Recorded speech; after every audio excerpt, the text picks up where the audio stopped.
Hello and welcome to the Mets in the UK podcast, bringing you all things Mets from a UK perspective. As always, you can find us on YouTube, Spotify, and all other good podcast hosts. Just a reminder, we are on a fortnightly basis during the off season. We are at that point where things at the moment are not happening beyond the rumour mill. So we're limiting the content whilst we wait for things to happen. Obviously, if something major happens, we will bring you an additional podcast. But in the meantime, it's on a fortnightly basis. As a reminder as well, you can also find us on all of the socials, Facebook, Instagram, and Twitter, or X, at Mets in the UK. You can use the hashtag MITUK to get involved. And as always, thank you to our regular listeners, subscribers. If this is your first time listening, give us a like, give us a follow, give us a subscribe, all of that good stuff. Help us grow the pod and reach more people with Mets in the UK content. Right, boring admin out of the way. I am tonight joined by Toria, Toria XX on Twitter. Good evening, Toria. How are you doing?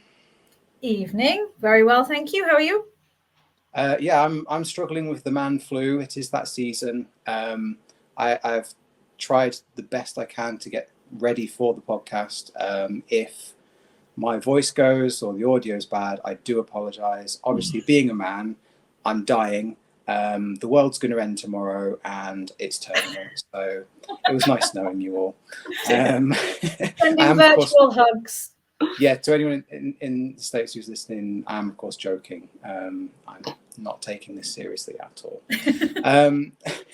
Also joining us this evening, we've got Jo at Pidgeos on Twitter. Jo, how are you doing? I'm fine. I've got women flu, so I'm perfectly fine and battling on through. But I could get a random sneeze at any point, so, sorry, everyone. A sneeze happens. Okay. That's fine. The sneeze happens. It's all good. Yeah. We have tried our very best to get as many people on the pod tonight because this is our season review. Unfortunately, with so many people in the group, it is difficult to schedule and get people with their other daily commitments and life things going on. We have got takes from other people in the group, which we will be sharing later on. As I said, this is our season review podcast this evening. Before we delve into the season review, just a few news bits, updates from the world of the Mets. The Mets have made a couple of signings. Chris Devenski, a right-hand pitcher reliever. He's got a minor league deal with an invite to spring training. And Dylan Covey, a right-hand pitcher reliever, has been signed on a one-year deal for the majors. So David Stone's already getting to work on adding to the bullpen. Mets have also claimed Kevin Herget, who is also a reliever, off waivers from the Brewers. And they've claimed Luis de los Santos, who is a utility player. For those of you who don't know what a utility player is, that's first base, second base, third base, and shortstop.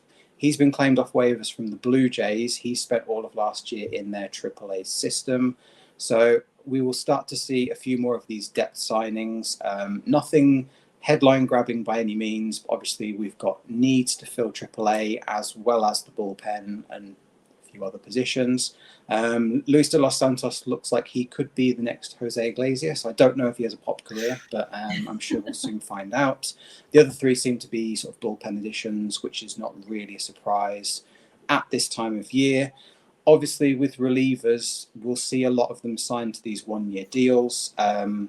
It's very much a reliever lottery. Like we saw with the Mets last year, they signed Shintaro Fujinami, who showed much promise for being a reliever and much hyped. He spent most of the year injured in AAA and never made it up to the majors. So when we make these kind of signings, it's nothing really to get too hyped up about, purely because you just never know what's going to happen. It's all about trying to catch lightning in a bottle and seeing what happens on the season. Other news away from reliever signings, the Mets have offered Sean Manaea, Pete Alonso, and Luis Severino the qualifying offer. If you don't know what the qualifying offer is, it's the average of the top 125 earners in MLB. It's a $21.05 million contract for 1 year. In order to get the qualifying offer, the player must have been with the club for the entire year and not received a qualifying offer before. So basically, when a player hits free agency, the club can offer that qualifying offer, guaranteeing that salary of 21.05 million for the next year, keeping them for another year, and delaying their free agency. The players are under no obligation to accept it. I think certainly with the case of Pete, we'll see that rejected. He's likely to earn far more than that through free agency. The other two, I should imagine, probably will as well. The advantage of offering a qualifying offer to a player, though, is that you get draft compensation pick if they sign with another team, which kind of is something for losing the player. David Stearns and Carlos Mendoza have also announced that the full coaching staff is to return next year, which is good news because they seem to have done a good job from last year. So that's a positive bit of news all round. That's it for Mets news at the moment. We are still seeing a lot of rumours and rumblings going on at the moment. Already we've heard rumours of Pete talking to the Yankees. Cashman was mentioning him. We've heard rumours of Juan Soto talking to the Mets. And I think, certainly if you are new to Mets baseball, you've picked this up from the London series. You're going to expect a lot of that in this off-season, players being linked to the Mets. We saw it last off-season with Yamamoto using the Mets to get a better deal from the Dodgers. Very much like in the world of football when you see players use the likes of Man City and Liverpool and Chelsea to get themselves a better contract. Sorry, Joe, Newcastle as well. Not forgetting. Don't forget us. These days. Yep. And using these bigger sort of teams with the money to try and get a better deal elsewhere. So I would not be surprised. It's not the last we're going to hear the end of this kind of stuff. We're not going to go into the rumours because they are nothing more than rumours at this moment in time. Certainly won't be expecting the likes of Soto and Alonso to be signing until much later into the postseason. Simply just because they're trying to get the best deal possible. And the longer they delay that, the more chance they have of getting a better deal. Just quick take, ladies, to give my voice a rest. Where do you see Soto and Alonso ending up? Make your predictions. But we're going to get both. We're having both. Both? Okay, Yes. I like the optimism, Joe. Toria? Well, I said this online yesterday. I think Soto, from what I gather, there's two aspects to this. One is that he's not going to do anything before winter meetings. And it's going to happen at winter meetings. So let's not believe anything that we see until he's had those discussions. I think he's going to have discussions with people in person, with Boris around. And it seems like he's going to be fairly mercenary about it. Now, for me, I think the issue will be more around length of contract than money. We know that we can afford whatever he tells us he wants. And let's be honest, he'll be worth it. I personally wouldn't want to see anything either less or more really than 10 years. I'd like to see 10 years. There's talk of 12, 13 years. I think that's too risky. I would rather pay him a little more AAV and keep him for, so I'm using work terms there, ACV, and keep him, have him for 10 years rather than pay him more over longer. Is my feeling. I think that ultimately Soto's going to go where he's going to get the money, and we can do that. That's the vibe that I get. The vibe. He's not emotionally involved on any level with any team. He's already in New York, so I've heard his favorite color is orange, though. Well, that's a win. I mean, that's a good shout. Yeah. Why not blue? Blue's fine. So I think that I think the issue will be more the length of contract that he wants rather than the money. But I hope he comes to us. I do not think that we will be unsuccessful without him, though. Yeah. Okay. Fair enough. And what about Pete? Pete, I would like to see Pete back, but the reverse with Pete, I think it's about the money with Pete rather than anything else. I think that he had he signed a deal last year and extended last year, he would have probably gotten a better deal. I think the appetite's there from both sides for him to stay. I think that he might have to swallow a little bit and take a little less than he might have thought he would earn testing free agency when he was considering it this time last year. He didn't have the season that he needed to in a walk year. He still would fall though, and I want him back. But it's more sentimental than anything, though. Yeah, I think it's also worth remembering that we saw Aaron Judge in his free agency year. He took less money to stay with the Yankees. Exactly. So it's very possible it could happen. I think that's something that Pete would do. Yeah, I think absolutely. My only take on this, I would not be surprised in the slightest after the Ohtani deal if Soto's deal is very heavily deferred like Ohtani's. I would not be surprised in that in the slightest. I've got a feeling that's going to set a new precedent for these big contracts. I'm not so. I've heard he wants money now. Give it to me now. Give it to me now. But I mean, I don't know. That's just well, I mean, I don't know that, and I wouldn't be surprised to see a deferred deal. It is like you said, it's a precedent, and it's a bit of a worrying one. But we'll see. He's going to go for the money more than anything else, and I'm not entirely sure how. I don't blame him, but I don't know how I like people to play for the badge, as it were. Yeah, to put it in football absolutely. terms. Yeah. We will do, of course, a full breakdown of free agency with the dealings and the wheelings next time when we do the pod. We'll also try and explain it a little bit for those of you that are new to the sport. Maybe you've picked it up during the London series, just to try and understand what we are talking about and what is going on. This is, of course, our season review. So very quickly, it's been a long year. I'm going to go back over everything that's happened in the world. You got this. How are you going to do this?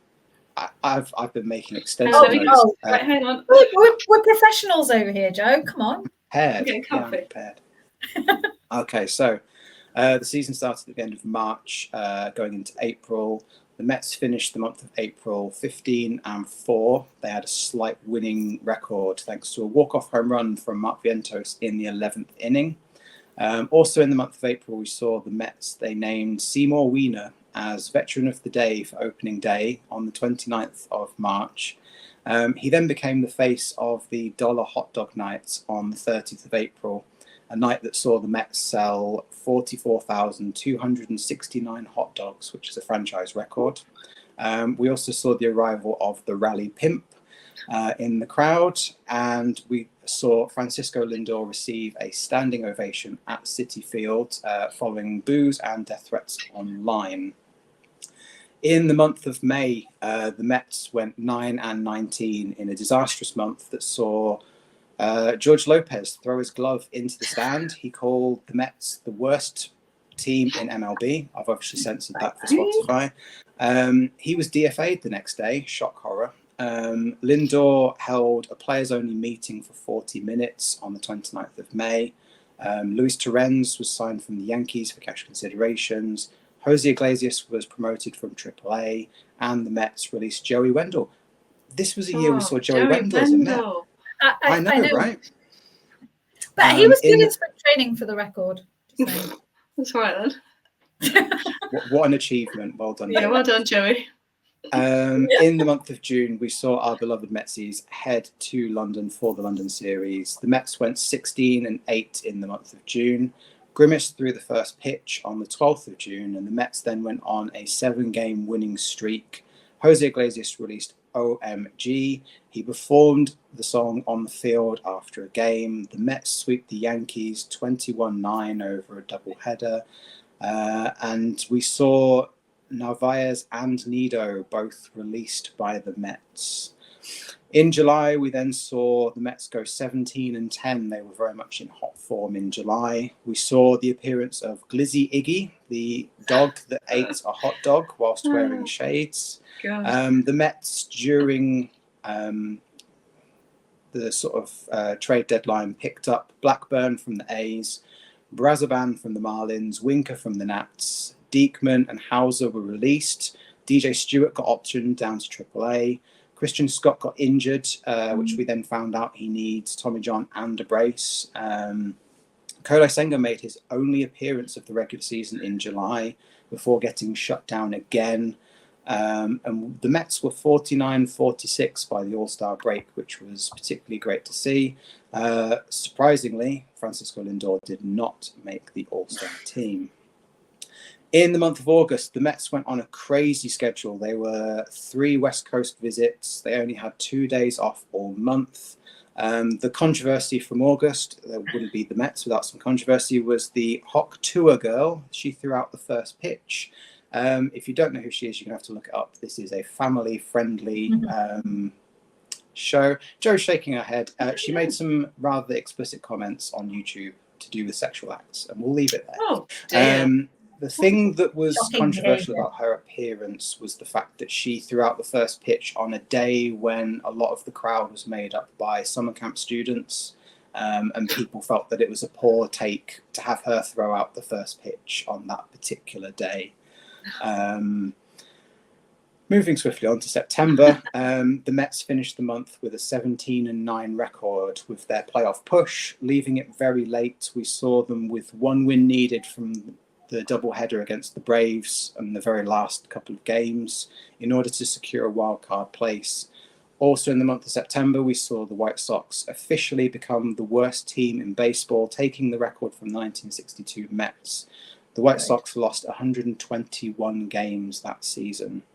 The Mets finished the regular season 89-73, qualifying for the postseason through the wild card. In the wildcard series, the Mets beat the Brewers 2-1 to then face the Phillies in the NLDS, where they absolutely smashed them, hooray, beating the Phillies 3-1. They went on to the NLCS to face the Dodgers, and they lost that 4-2. The Dodgers then went on to beat the Yankees in 5 in the World Series. For once, this never happens for once. Me and Toria were right. We were right for once. We both called it on the pod. It's taken many bad takes over the season, but finally we've got one right. Practice makes perfect. Yeah, the Dodgers went on to win the World Series. A few Mets stats just to finish off. Jose Iglesias was our batting champ. He finished with a batting average of .337, which is well above average, so well done to him. Pete Alonso was our top home run hitter with 34 over the season. For Pete, that is actually his worst season he's had since he made it into the majors, not including the COVID season, because that was not a full season. Scrub that from the records. Stupid season. Francisco Lindor finished with 91 RBIs. He was our champ in that section. And of all of our pitching staff in the starting lineup, David Peterson finished with the lowest ERA with a 2.9 ERA. So well done to David Peterson, especially coming back off hip surgery. DJ will be happy. Deep breath. That is the Mets season very quickly rounded up. What a crazy, crazy season. So many things have happened, so many ups, so many downs. Jo, just what are your thoughts on how this year's gone for the Mets? Well, I think it's the most entertaining season we've had in a long time, don't you? When we'll come to the highlights and stuff later, but it's hard to pick anything because there was amazing highs and then ridiculous lows. So if we'd have told each other at the beginning, right, this is going to happen, some of these random things are going to happen, we'd have been like, you're on drugs, mate, because it's been mental. And I think we're happy at the end of it. We're happy, and I think we're on that trajectory. I can't say that word. Trajectory. Is that all right? Yeah. So close enough. It was wild, and we had London, so yeah, it was wild. Loved it. Yeah, absolutely. It was definitely wild. And I think you're right. You know, if you'd have said half of the stuff that happened this year before the season, you would have thought we were crazy. So, I mean, it could only happen with the Mets, right? Like the history of this team, everything that's gone on previously, it could only happen to the That's Mets. why people need to jump on board and get involved, because we're not boring. Like, the Mets are so much fun. Why would you support another team? Silly. Absolutely. Yeah, I mean, it's all about the fun and the whimsy and the humour and joy. All the others. The joy, yeah, that's it, the joy. The quote just popped out of my head there. Toria, how about you? What are your thoughts on this year? I loved it. I wasn't loving it when I was freezing cold at Citi Field watching us lose the opening series. That was not very pleasant. But I mean, I still loved it, because we've said this 100 times, right? It's, even if we lose, it's better to be there and see it lose than not be. Oh yeah. And we love our team through thick and thin. But it was looking pretty bleak. And when our Gary Cohen is getting a bit downbeat about things, you know that it's serious time. So with the start that we had, we were braced for another. Okay, I mean, you know, we love them. It's a good job. It's going to be dreadful and painful, but we'll stick it out. And I think almost that start made everything that came after it so much more enjoyable, because had we started off like that straight away, we'd have almost taken it for granted. But because we had that horrendous start, when things started clicking post London, I might add,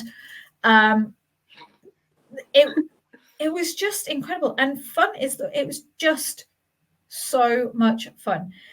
All of the different vibes, all of the people that have been involved, all of the players that have been involved, both in and out of the big league team. You know, we've had a few people come up and down from the minors as well. They've all played their part. Iglesias coming up, for me, was the biggest turning point, alongside the triple play in London. Triple play, wishful thinking, the double play in London. So I cannot look back on this season with anything other than fondness and joy. It was just, regardless of how it ended, it was just pure joy. I loved it. It's the best. I mean, you know, we went through 2015, and we've said a number of times how different 2015 was to this year. This year has been by far my most fun year as a Mets. And we all enjoyed it together as well, which was good. Oh yeah, totally. And especially, I mean, London, do you know, we could have had a losing year this year, or we could have been bottom of the division. But we had London, and that, I think, that would have made this a great year, no matter what else. Everything else is kind of gravy. London was just epic, and for us lot to be able to enjoy that together was just something else.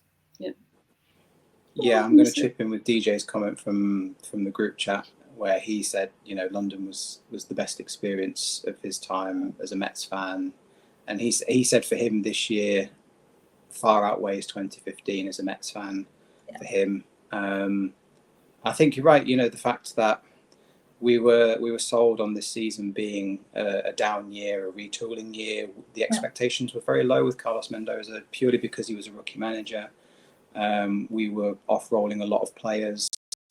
You know, the bar was set low. And I think for a lot of us, you know, myself, I said at the start of the season I would take an 86-win season, was my prediction. I wasn't expecting big things from the Mets, but, you know, to get to the NLCS is nothing to be, you know, nothing to put down by any means. And the fact that, you know, they did all of that off the back of that hideous record in May, just the grit and determination from the team turning it round, I think it was truly special. And I think even though we didn't win it, I think this team will be remembered in a similar vein to the 86 Mets for a long time, purely because of just how much fun people had. And like you were saying, Joe, the fact that this is a fun team, you know, you are not following the Mets for pedestrian baseball. Like, it's crazy, it's wacky, you don't know what's going to happen. And I think certainly with the Yankees across town, you know, if you want clinical, if you want a bit boring, beige. Yeah, it is beige though, isn't it? Because they don't have any of this kind of stuff. And what was really funny was they were trying so hard to copy us in the World Series. They were trying with the songs and the lights, and it was and the picture change and everything. It's like they're just a can of Magnolia paint. That's it. Yeah, it was proper little brother syndrome from the Yankees, which was hilarious to see them trying so hard to be the Mets. And can't force it, lads.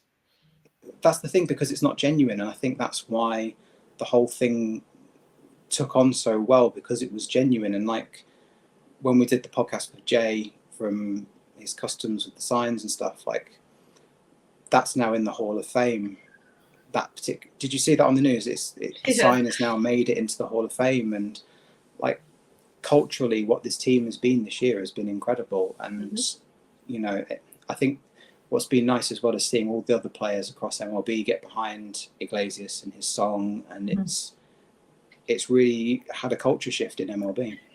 And I think, and again, we'll kind of no doubt come onto OMG shortly, but as you brought up Jerome and the OMG sign and the Hall of Fame, I mean, how incredible is that? If you didn't catch our podcast with Jerome that we did a little while ago about all things signage and the things that he does and how it happened, and what a lovely, humble, down-to-earth guy he is, go find it, check it out, because it's just, you imagine as a fan, you're a fan of your team, you're just hanging around supporting your team, you just do something because it's fun and it's cool, and then all of a sudden your work is in the Hall of Fame. And okay, jumping the gun a little bit, but of all of the things that sum up this year, that is the perfect thing to go into the Hall of Fame. And it's almost because it was, Jerome's a fan and it was kind of fan led. It's almost like, it's for all of us that's there. And it's just the most, I'm over the moon for Jerome, but also just that it's that moment that's been captured. I think it's just perfect. I think that's a perfect segue into the first question, which I'm going to reorder from the show notes. Oh my God. Don't do that. Sorry, Joe. What was your favourite era from this year's Mets? Tracy has said that hers was the OMG Mets. Andrew has said that his was the Grimace Mets. What about you two? Start with Joe. What was your favourite era of the Mets? Well, I thought other people might say some of those things, so I've gone random. I like the lucky third base era. Okay. The Alvarez throw to third, and then the Magic will just pop straight up and straight down. Whereas any other year, any other day, that ball would have gone into left field somewhere, never to be seen again. So mine is the lucky third base era, which I believe that Athlete Logos did put on a T-shirt, as well as some of the other eras. Well. Yeah, shout out to Dan, who's made some just ridiculous T-shirts this year. Great work. The guy's super talented anyway, but he's gone. The one with them all on, the T-shirt or the design with all of the Lucky Charms on is so cool. Yeah, you have that, right? I love it. It's my favourite. Oh, good. It's so good. Not to mention the Magic Started Here one in London. Oh yes, the London one. That's just no, super work from Dan all year. Love it. Toria, what about you? What's your favourite era? I think I know the answer already. Yeah, I mean it has to be OMG, and I think I've again, it's something that it's not new for anyone that's listened to any of our podcasts. I just think for what it embodied and how it carried throughout the rest of the season, from when it came from the second that Iglesias came up, his energy just infused the team, and then the whole OMG thing came, and the combination of it being him and it working so well as something that was visual and easy and catch up, just everything about it, and they were so into it. I think it just encapsulated the whole energy of the time, and that was carried through. And there was all of the other eras had that, and I am all for the Grimace era, for the record. I mean, and me and Darren with our Grimace shakes, that was one of your my milkshakes, yeah. Exactly. Sharing a Grimace shake with our Darren virtually on video was like one of the highlights. Who'd have thought that would have happened at the start of the season? Exactly. So I'm all for the Grimace era, but OMG for me is I just think, I mean, London also was great. Double play, that's got to be a mention, right? Because I don't think it is an era so much, but it kind of started a vibe and a trend. But OMG all the way. I need an OMG sign for my office. You do. I really, really do. Me too. Yeah, definitely. I think for me, like you said, I loved the Grimace, like seeing everyone at the stadium in the Grimace outfits. There was the one where with the rain delay and Grimace was chugging beers on the bridge, and it's been great to watch. I'm going to have to just give the edge to the OMG Mets purely because, that seeing Iglesias at 35, who's been a career journeyman in the minors, suddenly make something of himself. Like, it's so hard not to root for the guy when he's gone through that as his career, and then to finally get his opportunity and take it and really run with it. It's hard not to get behind that.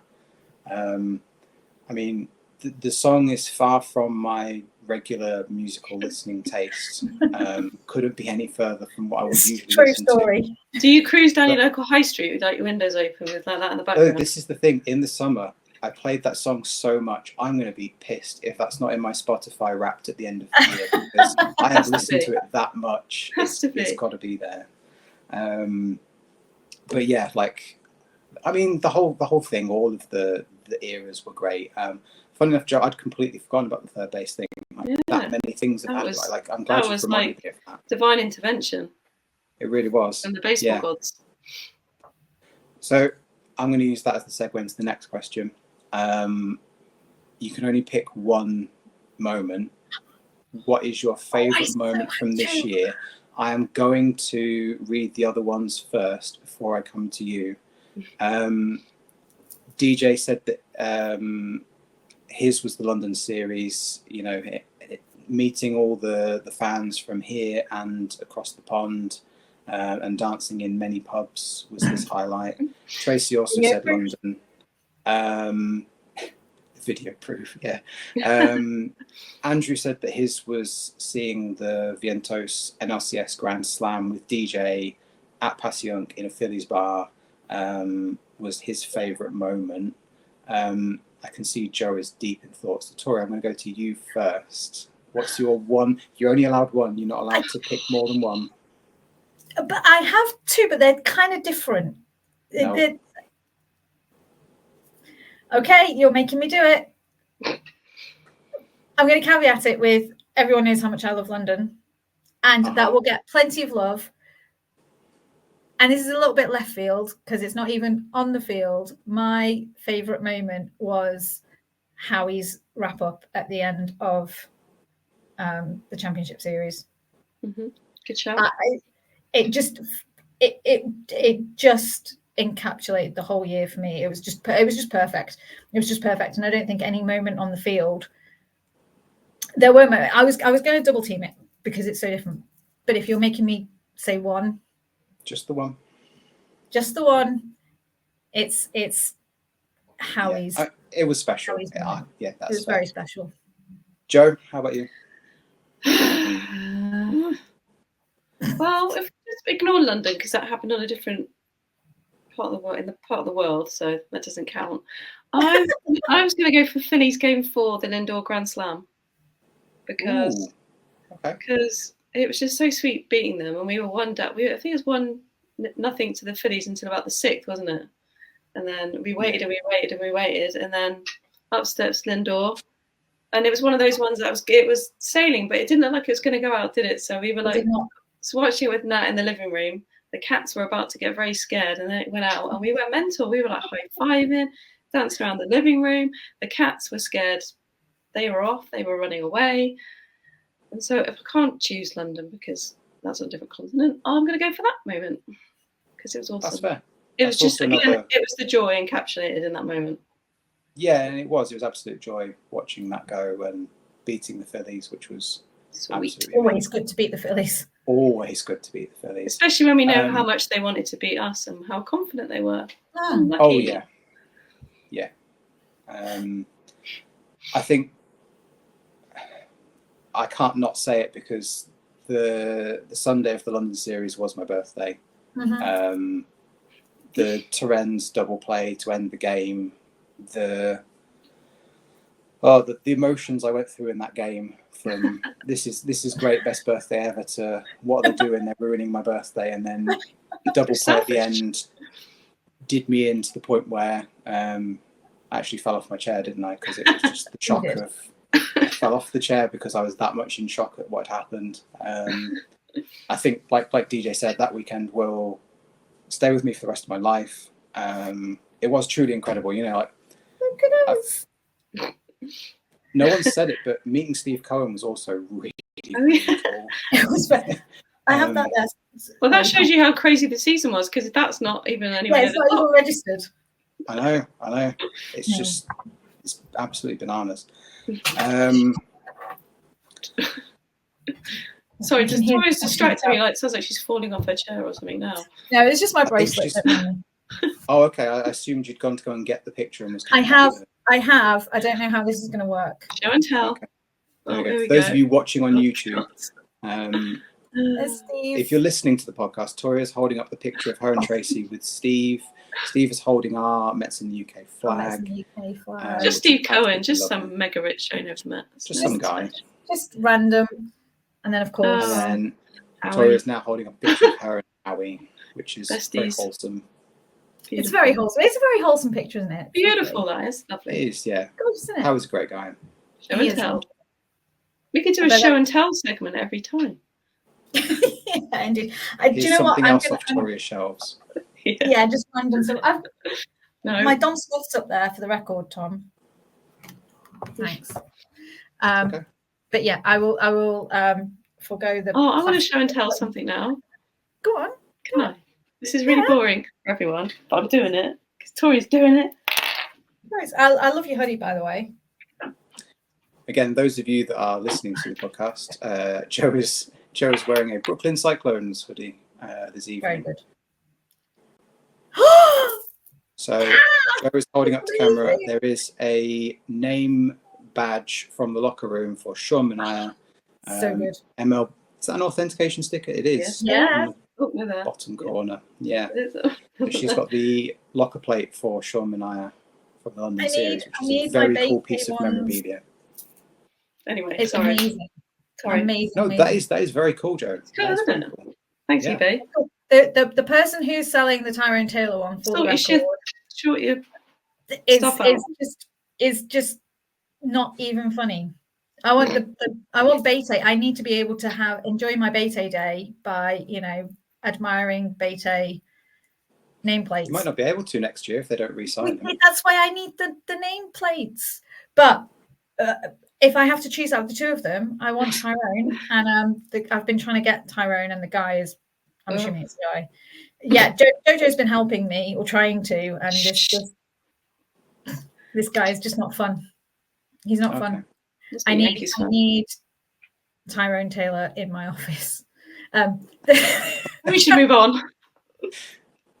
We shall move on. Let's move on. We ran a poll on Twitter for the MVP. We also asked in the group chat the MVP. To the surprise of absolutely no one who's watched any Mets baseball this year, Francisco Lindor was the winner of the Mets in the UK MVP. He got 98% of the poll votes. One person said other and then never said who the other person was. So we will award that to DJ Stewart as a token vote for his time with the Mets. Ouch. Ouch.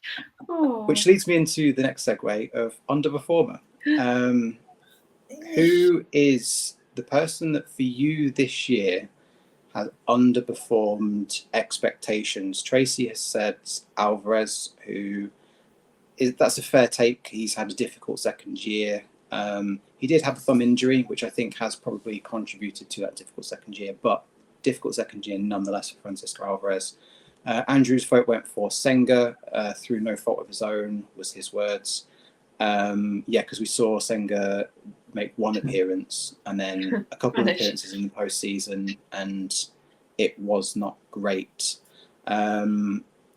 Joe, who's your underperformer of the year? I'm basing on the second half of the season and going JD Martinez, only because I expected more, and then when it came to the big moments, he just wasn't there.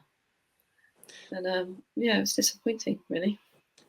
I think that's fair. I mean, he was actually going to be my vote for underperformer of the year as well. I think the year we saw from him last year with the Dodgers, he was incredible. Lots of home runs, lots of RBIs. And I genuinely thought, oh, great, we've finally got a proper DH. This is going to be a great year. And he just wasn't what people thought. I think some of the others learned a lot from him on a plus side. He taught a lot of the younger players things, which is good. But himself, on the field, he's not great. Yeah. It is worth pointing out JD Martinez is 37, clearly in the twilight of his career. Based on what you've said, Jo, I'd welcome him back in some sort of coaching role, hitting coach of the future or something like that. I think he's got a lot to offer, certainly with the younger players, like you said. But yeah, not a great season from him by all accounts. I think we saw that on his face as well in the postseason interviews. Like, he didn't look particularly happy with himself or where things were. So maybe some decisions for him to make in the off season. What about you, Toria? Who's your underperformer of the year? Brett Beattie.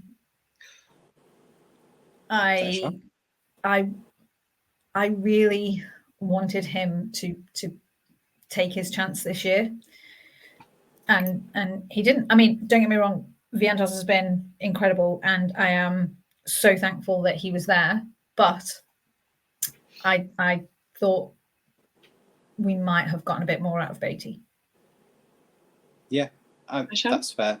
I think we might see him certainly on the trade block over the off season. He's 25, and although David Stern's made some comments about him still having, I'm paraphrasing, but it was essentially along the lines of he still is developing, he's still working on his game. To me, if at 25 you're still working on your game, it's not looking great for him. Beattie strikes me as the kind of guy who, if you put him in a mid or small market team like the Rockies, he'd be fine. There'd be less pressure on him. He'd be fine. He'd be serviceable as a third baseman every day. He'd be fine for that kind of team. But I think in a big market team with a fan base like the Mets have, where underperformance is not tolerated quite so patiently, it's one way of politely putting it. I think it's too much for him. I think we've seen that with the mental aspect of his game where he's not quite had it. I think you just have to look at what Vientos has done. Yeah. He's come in and taken the opportunity. It was Beattie's opportunity to take to begin with. That's my disappointment. I was all for Beattie throughout last year. I was a big supporter of his. He's definitely got potential, and I think you're right. I think a mid-market team, he could be solid. He's definitely got a decent pro career. Like, he is a good player. But I wanted to see him kick on this year, and for whatever reason we didn't. And I don't get me wrong, I would love for him to kind of come and have a Vientos year next year. But I don't see it. Yeah. But I don't see it. No, that's fair. That's a fair take. Yeah. On the flip side, we'll try and make this a bit more positive. Who's been the biggest surprise? Who's been the person that has made you think, ooh, didn't see that coming, in a good way? Andrew's vote here was for Dedniel Nunez. He was quite impressed with his pitching this year. Toria, it's your turn to go first. Who is your biggest surprise for this year? Iglesias. I think he was, he's we all knew he was decent. He's got quality. He's been around. He knows his stuff. Saw him earlier. He was great. I probably called him out actually beforehand as well. But I didn't expect him to be so consistent over such a period of time. And some of the plays that he made were outstanding. I expected him to be good. I didn't expect him to be outstanding. Yeah, that's fair. Some of the double plays he turned was just through, didn't he? Yeah. And it's nice that he's homegrown. We've not had to pay extreme amounts for third baseman /DH, which is nice. Jo, how about you? Who's your biggest surprise? Mine was, again, a bit of a second half thing, but Sean Manaya's second half, when he changed his mechanics halfway through the season and started doing that kind of across the body, like lower arm thing. Yeah, he lowered his Chris swing, Dale. didn't bit like Chris Sale. And then, like, I think the stats were in September his ERA was 267. So he did not let us down at all in that second half, did he? And he turned into a complete stud. And did his chances of getting a good deal with us or somewhere else no harm at all. Absolutely. That's a slightly loaded question after this. Would you want him back, Jo? Yeah, I've got his locker thing. I want him back. Come on, Shawnee, come back. What would you offer him? Because he's got the qualifying offer, so he's got another year. He opted out of his 13 million year deal. We've given him the qualifying offer of 21. But that's only for another year. What would you offer Sean Mania? Bearing in mind he's in his 30s. Some Maltesers, 30 million, and holiday to Cheltenham. Holiday to Cheltenham, now that's hard to turn down. You'd taking the pub, wouldn't you, Jo? Yeah, we'd have a great time. But I hope he stays. Yeah. I hope Uncle Steve gets his checkbook out because I think he deserves another go around. And he seems so nice as well.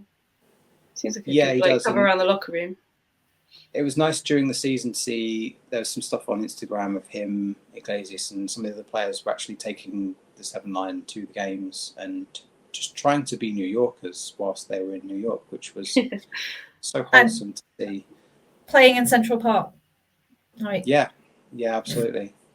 I think Mania probably a couple of years, 20 mil a year, might get that done. I'd like to see him return. I think he'd be great. It's not someone you'd build a rotation around, but certainly a middle of the rotation. Solid. Yeah, solid. Someone you can just count on to come in and do his thing. Whilst we're talking about the rotation, my biggest surprise, unsurprisingly, David Peterson for me. Simply because just what he was for like the last couple of years was like, oh God, it's a David Peterson start. And it was just something that filled you with dread. And he goes away, has his surgery, comes back, and kind of like what you said at the start of the season, Jo, like if you'd have said to me that David Peterson would have ended up with our lowest ERA out of our starting pitchers, I would have asked, what drugs are you on? And he's oozing confidence now. You could see it. Yeah, it was. And he was dependable, really dependable, which I never thought I would say about him. So hats off to him for fixing whatever was fixed. Completely different person now. So long may that continue into next year. I'm getting good at these segues. Ooh. Next year is our next question. What would you say the expectations are for 2025?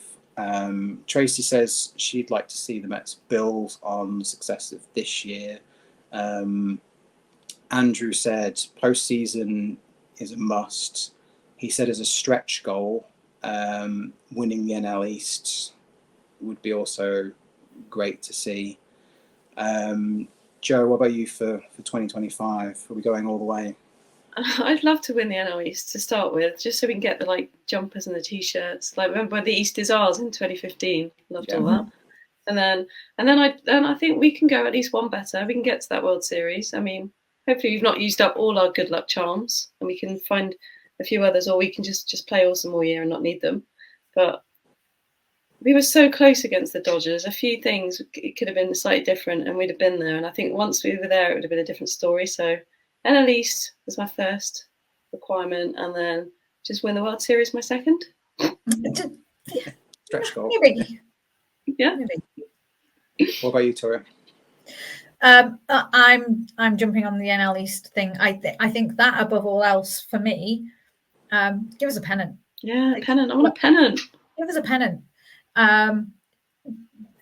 Let's be honest. Like if we get to the World Series, if we win the World Series, we didn't win the NL East. Who's going to care? But I would love for us to just have that stamp of validation, as it were, because this year, let's be honest. Like when we were going through postseason, everyone was like, "Oh, but they're 16. They don't believe. They shouldn't be there." Da, da, da, da. Let's win our division, and then we can show everyone that we deserve to be in the postseason. Then let's go on and win it all, because we were, like you said, Jo, we were so close this year, so close. And let's be honest, the Dodgers are the best team in baseball. Padres ran them close. Don't get me wrong. Padres choked those last couple of games in that series. But I think the Padres or the Dodgers, whichever had made it through that series, they deserved it. They were the best team in baseball, and we did well against them. So I think it's difficult to say expectations until we know how we're going to land with our team. We need to strengthen our pitching. Well, we need to secure our pitching and strengthen our pitching. We need pitchers. And we need pitchers more than anything. And then we can talk about expectations. It's going to depend on how that shakes out before we can realistically talk about where we should be. Very sensible. Very sensible. Yeah. I'm a sensible person. Never in doubt.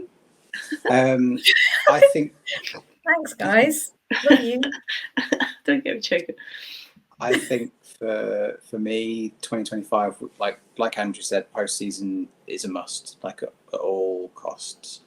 I think in order for you to get the best players in the door through free agency, you've got to be convincing enough to say we're in the postseason. You know, this is now twice in 3 years we've been in. Over a 10-year period, it's less convincing, but in order to get the best players in, you've got to show that you're there, or at least trying to win every year. And I think if we can do that next year and make the postseason, that's then 3 in 4 years. It starts to become a more convincing argument to players. Fair. I'm going to I'm not bothered about the NL East purely because I don't want to see them do what they did in 2022, go all out to win an NL East, burn out, and then fizzle out in the postseason because. Or just win it easily. Yeah, that'd be fine. Yeah, we just want merch. That's all. We want merch. That's it. We just want merch. That's fine. Nothing wrong with that. And then lastly, sort of off the back of what you were saying, Toria, we need to think about players. At the moment, it's worth noting that assuming that none of the free agents come back, the Mets currently have 3 outfield players. The outfield is currently Nimmo, Taylor, and Marte. That's it. We've got no first baseman. We've got a second baseman in Jeff McNeil. We've got a shortstop in Lindor. We've got a third baseman / DH in Vientos. So there's a need for a DH as well. Catchers, weirdly fine, like everything's okay there. Yeah. In pitching terms, we've got 2 starting pitchers left in the rotation. So you've got Peterson and Senga. Yeah. I'm not including McGill and Buto in that because there's still question marks over their roles. We saw Buto use a lot in the sort of swingman role. McGill wasn't used in the postseason as much as what we thought. Surprisingly so. I thought he might have come out of the pen more. Yeah, so I'm not including them as part of it. So there's a need for at least 2, maybe 3 starting pitchers. The rotation of relievers, other than Diaz and one other whose name I am completely forgetting at the moment, that's kind of it. So you're starting again with your relievers. Pretty much across the board. We've lost some good ones in Drew Smith, Brooks Raley. So I suppose again, this is a tough question because which one player would you like to see the Mets bring in? Now, both Tracy and Andrew were unable to name a specific person, but they've both said pitching. We need pitching. DJ said he wants to see the 3 qualifying offer players, so that's Minaya, Alonso, and Severino. He wants to see them coming back in. Tori, who's your one? Which one person? I can't do one. It's impossible. I'm sorry. So I'll keep it brief, but I can't do one. So I'm with DJ, Pete, Sean, and Sevi. Bring them back, yes, please, thank you. As long as the money's right for Pete.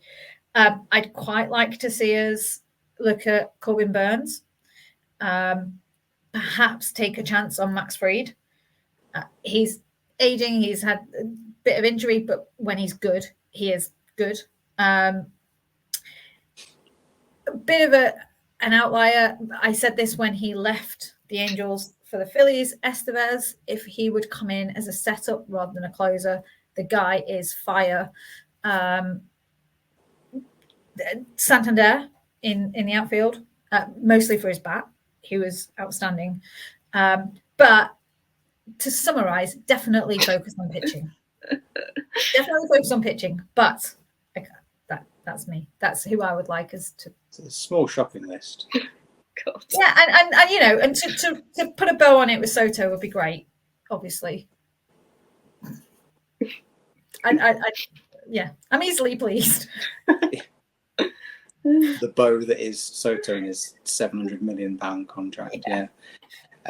Jo, how about you? Which one or shopping list have you got for your top of my shopping list, picture wise? Let's get Bartolo back, big sexy, get him in the door.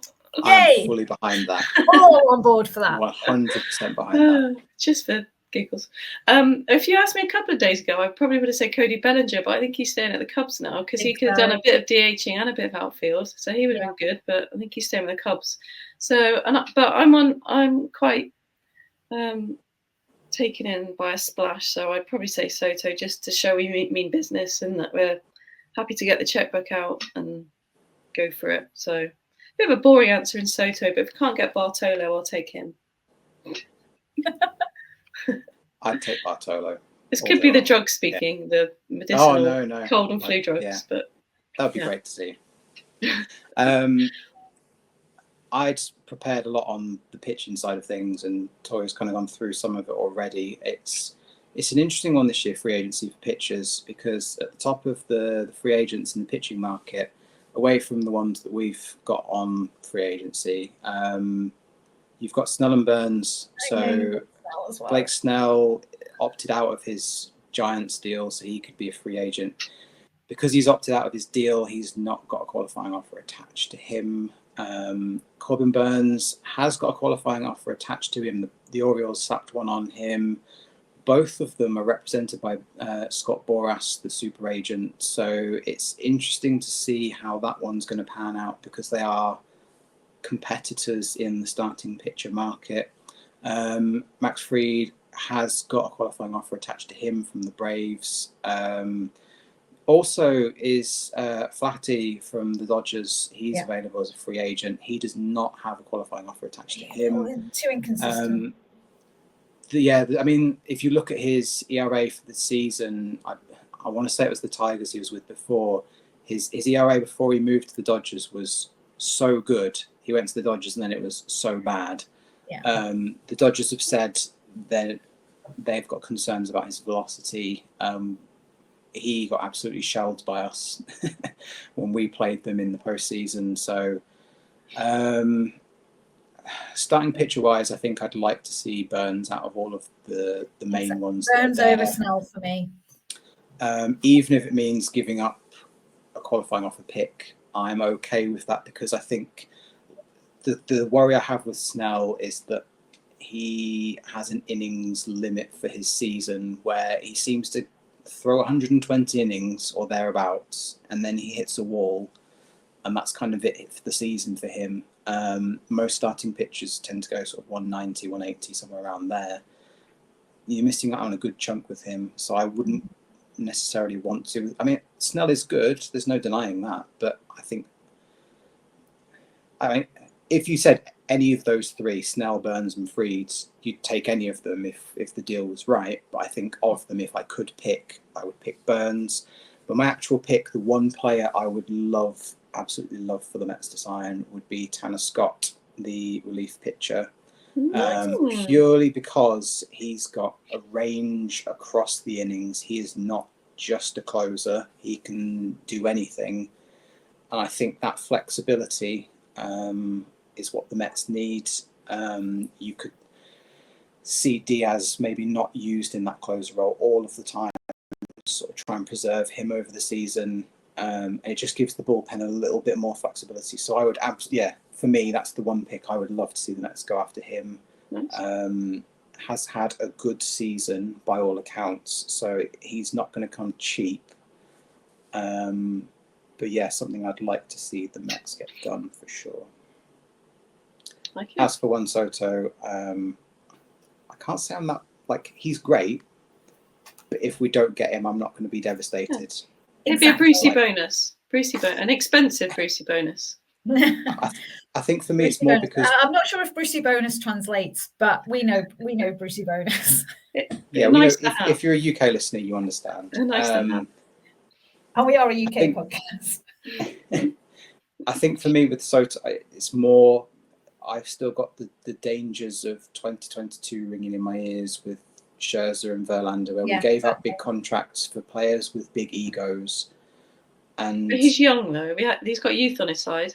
He has got youth on his side, but it's more the ego side of things. We've seen a dressing room this year where the players are very much together. There's harmony in the dressing room, and I'd be worried with Soto. You know, bearing in mind he is a mercenary, like you said, he's going purely for top dollar rather than the name on the shirt.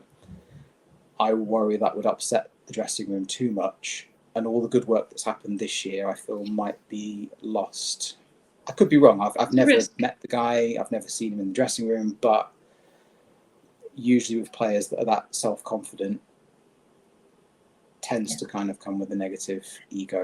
And I think you've hit the nail on the head with any potential signing. And I think it's something that Stearns and Mendoza did well this season, is making sure that anybody that comes into that clubhouse is going to work, is the right kind of person. You can tell anybody that stepped foot in there has bought into the vibe straight away. They've all gone along. They're all so tight. It's incredible. But it's genuine. You can tell they've not had to like force that. And it's just because they have looked at the right people with the right experience and the right attitude that will complement the group, that have got the quality. But like you said, I think some of it is an ego thing. And they need to be able to leave their egos at the door and come and be a part of a family ultimately. And I think that will be across the board for any signing that we might make. And I believe from what we've seen already that will be one of the key components that Stearns and Mendoza will look at.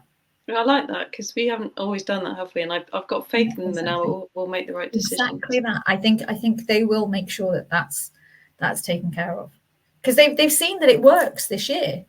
Chemistry. That's what you want. The reason that we've worked this year is because of how they have been together as a group. Yeah. You can't mess with that.